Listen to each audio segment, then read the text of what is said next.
Alright, hello everybody. Welcome to what might be the first photo travel vlog here on this new channel. It's going to be kind of a pilot episode, so we'll see how it goes. This is also probably going to be a couple days worth of footage. Basically, we're doing something that I don't do very often that I should really get into the habit of doing. I'm very much so like on the side of doing things last minute when it comes to photography, especially on like spring of the moment, like sunsets when like the whole day has been overcast like it's been the past week or so. I mean, there was a really good sunset the other day and I missed that only because I left my CF Express card right down here in my studio. That was painful, having to walk away from what would have been a very nice image. And I'm kind of starved for images right now because I've pretty much edited everything that I've gone out and shot in the past couple weeks. Recently went to the Catskills to photograph the Catskill Falls. That was amazing. I'll throw some pictures of what those look like up on the screen. Today, we're going to a place that's a lot closer. We're going to be going to Evangola State Park, which is where I went to get that sunset that I missed. And I had, while I was literally walking to the spot where I was going to take this panoramic photo at sunset, I was like planning it out in my head, like on the walk up to where I'd be setting up my tripod and everything, which is not the best idea to run and gun like that. Well, you can definitely do it if you're experienced. I'm not super experienced. I've only been doing photography seriously for 2.5, maybe 3 years. So I'm definitely new to it. I'm not a pro or an expert by any means, although we're trying to get there. But we're gonna do a little bit of a planning today because the weather outside right now, at least the clouds and the light, not that interesting. But we're gonna basically go and do a mock shoot so I can actually see what this photo I had envisioned in my head is actually going to look like. Yeah, first photo vlog. Let's see how it goes. See what this image is actually gonna look like. So we're gonna head there now. I'll try to film a little B-roll of the trip. Nothing super extravagant.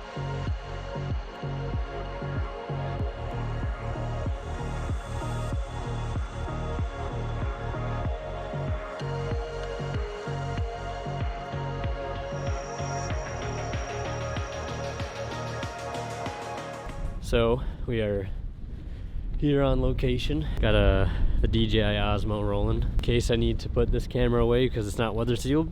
I don't know how misty it's gonna be, but it is pretty windy, very much so. And it's probably gonna get more windy as we get down there, right on the beach. And I do see some color in the clouds, which is cool, but I'm not getting my hopes up. This is also one of the benefits of coming to a place like this during the off season, because there is nobody here. It is so incredibly windy. Way windier than I was expecting.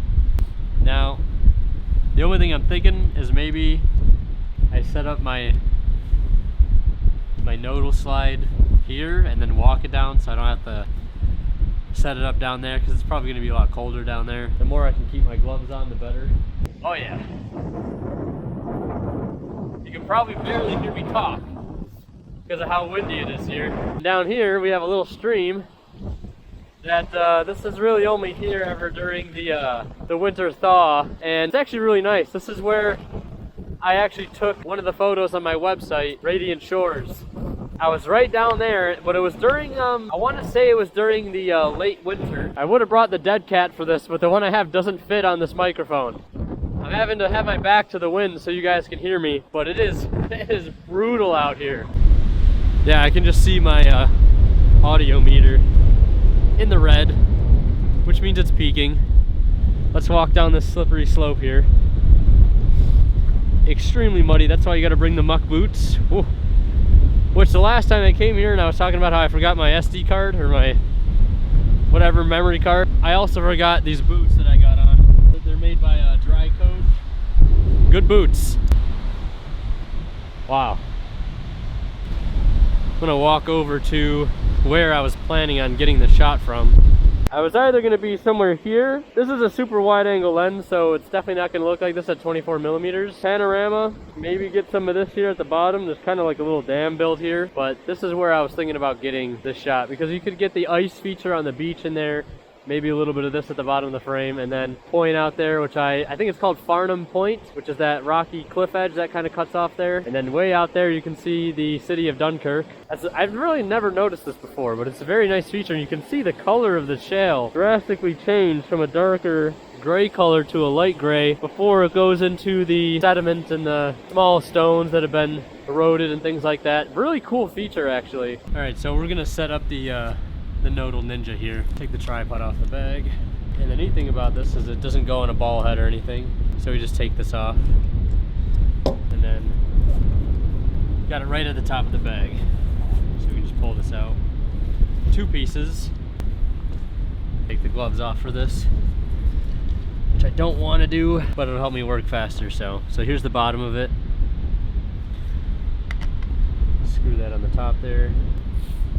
Now, one other important thing that I've not mentioned yet is that I've pre-adjusted this Nodal Ninja so that my zero parallax point has already been found. Nikon Z7. We're just gonna put this right on there, making sure I have this set to 90 degrees here at the top. Yeah, so it's gonna be different for every camera and every lens what your zero parallax point is, and I'll try to explain what parallax is either in post or out in the field. Since I'm still rolling it in the GoPro, I keep calling it a GoPro, it's not a GoPro, it's a DJI Osmo. The shot I had envisioned originally, I was using a variable ND filter to kind of help the sky from being too blown out. Maybe I was going to use 2 filters, like a 3-stop, and then the variable ND on top of that. But we're not going to be messing around with any filters today because I like to be able to feel with my hands and not have them be completely numb. I enjoy that. Alright, so while I walk down to the spot where I will set up my camera, I talked about when we were at the little shelter, I said I would tell you guys like what parallax is for those that don't know what parallax is, and it's very complicated if you read a lot of the definitions. I can't really explain it that good myself, so I'll just read a simpler definition. It's basically the apparent displacement or the difference in apparent direction of an object as seen from 2 different points, not on a straight line with the object. So to put it in really simple terms, if you take both of your thumbs, put them right out in front of you, and you line up your thumbs in a straight line right out from your nose, and you look left and right, it will look as though the thumb closest to your face is moving faster to the left and to the right of your thumb that's out farther in front of you, even though they're not actually moving. It's just perspective that makes it look like they're moving at different speeds. So basically, if you change the way you rotate your head, if you rotate your head instead of on your neck, where if the point of rotation is where your chin is essentially, which is basically what the Nodal Ninja is trying to accomplish, or other nodal slides, you change the point of rotation to a zero parallax point. It gets rid of parallax, which is very helpful in certain situations. Not so important in the area that we're shooting in because it's kind of an infinite landscape. Everything's very, very far away where parallax really won't play too big of a role. But there are definitely situations where it will play a role, and if you don't account for it and you try to shoot panels without using an instrument like this or without taking that into account, when you try to stitch them together, you'll have very, very poor results. So that is parallax, and now we'll get back into the field. I don't want to take too much time now doing that.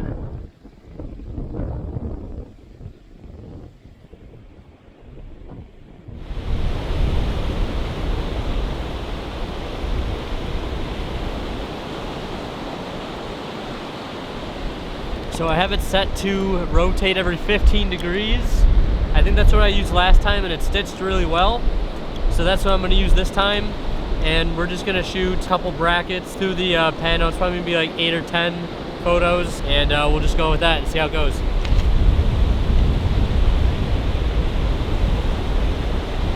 So I'm at ISO 64, f8. That's the shooting settings. Aperture priority.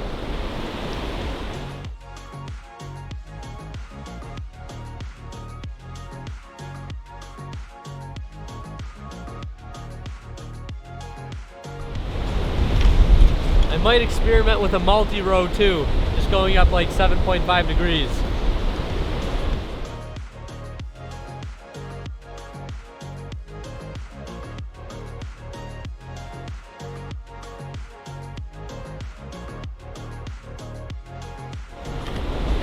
Now I'm shooting the upper row.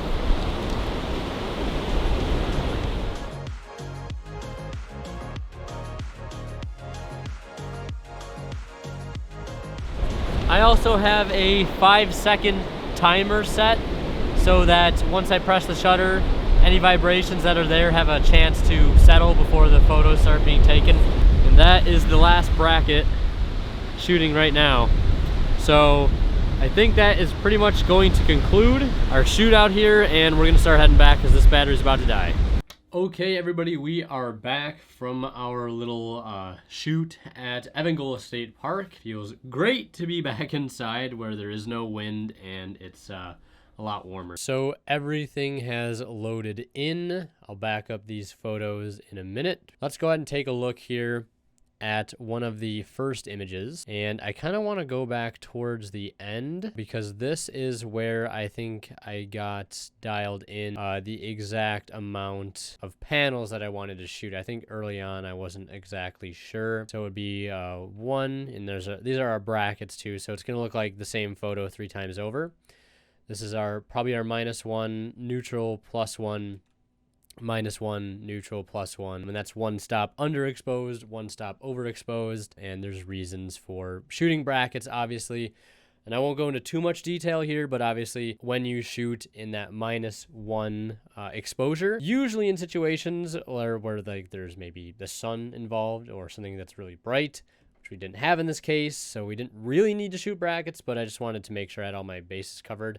But we started to get a lot more detail in the actual sky itself. It's a little bit too far of a zoom in, and as you can see, as we go a little bit further, you know, in +1, the sky gets kind of blown out, but we get more definition in the foreground, and then the opposite is true for the -1. But I think for a shot like this and, you know, the weather that we had, we could probably just tone back the highlights, and we wouldn't really need to use that -1 exposure, but again, it's there if we need it. So let's count all of these here, and I'm going to label these as well using the Lightroom, you know, markers. I'll probably label them via color. So now we're going to sort by green, and now we just have all of our images that we labeled as green. And what I'm going to do now is basically just do a little bit of a blanket adjustment here. I kind of want to turn the exposure up a little bit, honestly. Turn the exposure up maybe by 0.3. And then we add in maybe 15 on the contrast. We drop the highlights down maybe a 1/4 stop, and we bring the shadows up a 1/4 stop, and then same thing for the whites. We just kind of that as is. And I also have a big key light on right now, so it makes it a little bit harder to see how true all the colors are. I'm gonna add a little vibrance and saturation. Well, not saturation, a little bit of dehaze, a little bit of vibrance. I'm gonna take off the sharpening because I think that looks just a lot better. So now what we're gonna do is develop settings, copy settings, develop settings, paste settings. Now they all should be having the same treatment that we did to that one photo. So it just saves us time. But now once we have all the photos selected, I've never done a multi-row panel, so this could either work or it's going to not work. Photo merge, we're gonna do panorama, and we're gonna see what Lightroom does. And maybe it'll get it right, maybe it won't. I have no idea. And looking at that, it looks like Lightroom did a pretty good job, honestly. It's actually kind of amazing how it gets it right.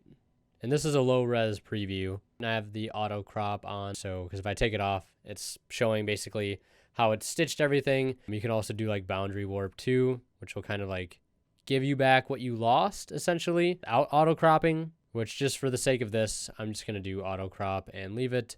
And we're gonna hit merge. All right, so after tweaking the auto settings that Lightroom applies, everything is successfully merged. And you can see here actually where the pano did mess up a little bit, but that would probably be pretty easy to fix in Photoshop. It looks like it might have only been this branch here. You can see where they don't connect. And that's probably due to the wind, honestly, on some of those smaller branches here. You can see up here towards the top where they're really blurry, it ended up getting a lot of that correct. Very, very happy with that. So I think we're gonna wrap this segment up here, and we'll pick it up tomorrow where hopefully around sunset we can actually see the sun. All right, so as you guys could probably tell just by the sky behind me, that today is a completely different story. We're going to be rocking the GoPro on the head as opposed to on the chest, hoping it'll give a better POV.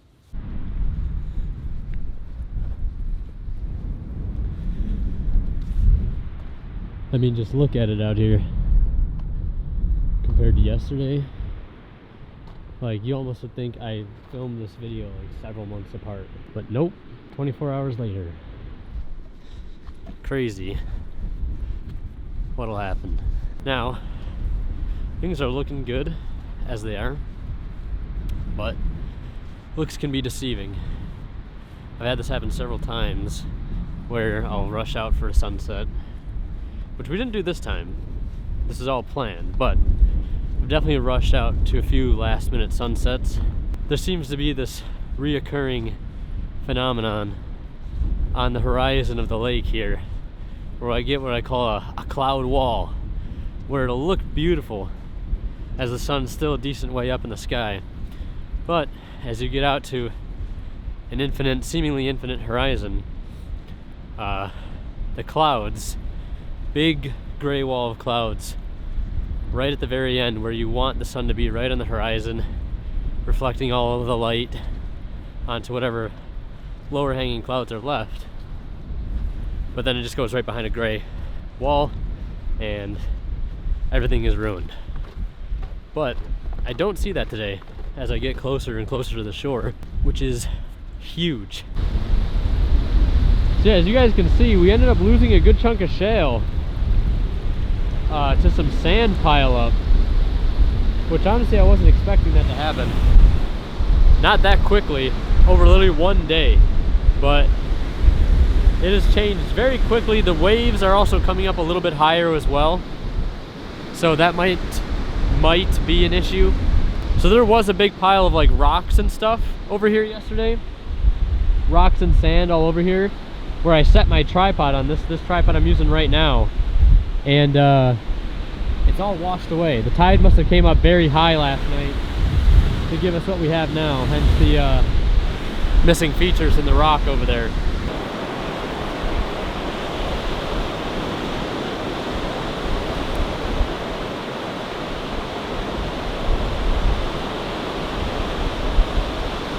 Alright, so one thing I am noticing, it is kind of difficult to get this thing perfectly level with the sand underneath it, but we're making do with what we got. I've also got this today, shutter release cable, the MC-DC2, so we're gonna put that on the camera, get that set up, hopefully it works properly.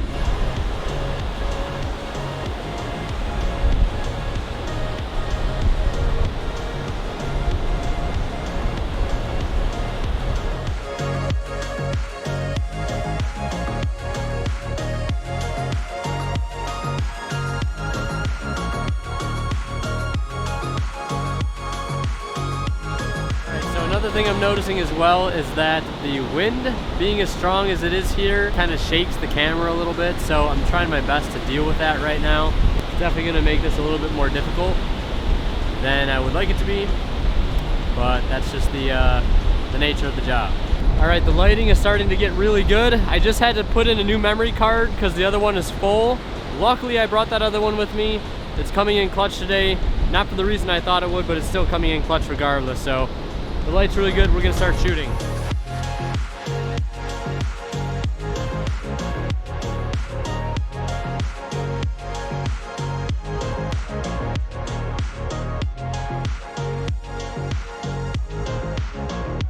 All right, we've officially wrapped up the shoot. It is now blue hour, just about. I think I might have mentioned this already, but I'm not sure if it made it in. I decided to abandon the upper row for the pano because we actually lost quite a bit of clouds above us, which is shocking for the weather that we had forecasted for today. And we had some good light on the clouds that were out there, but I'm very interested to see how this is all gonna stitch together. So we're just packing everything up here. I'm freezing, hands are really cold. This already died and I don't really want to put a new battery in it, so we're just gonna pack up the Nodal Ninja and get out of here.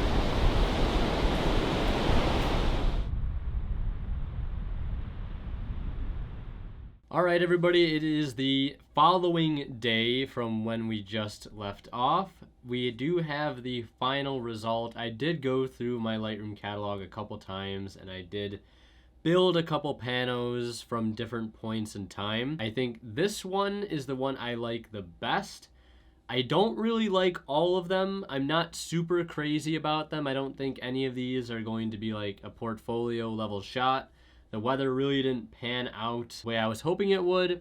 And I'm also, now that I've had a lot of time to reflect on this certain angle, I'm not a huge fan of it, but I think this is an okay view. I like the way that this landscape kind of comes down and goes right out to the sun. I've already gone through and did some color correcting on this before I actually take it into Photoshop, and I did some individual correction to each one, making sure that the luminosity matched pretty much as I could get it so that it would blend a lot better. And also, speaking of blending, a lot of the other panels I tried to put together had some issues with the frame that I took beyond this one, where there was no sun in the frame and I was off to the right. It really did not stitch well, probably because there was no sun in the image for it to go off of, but everything looks pretty solid here. Definitely not perfect by any means, but we're gonna go ahead and export this into Photoshop. So we have successfully imported our photo to Photoshop. I also will be using a Wacom Intuos tablet and pen to edit this image. I really prefer editing stuff with a tablet. It just makes everything feel a lot more artistic, and it makes like doing masks and like painting certain things in way more simple and easier than doing it with a mouse. But I'm not gonna go ahead and talk through every single edit I'm gonna do. Instead, I'm gonna do a time lapse, and we'll see what the end result is gonna look like.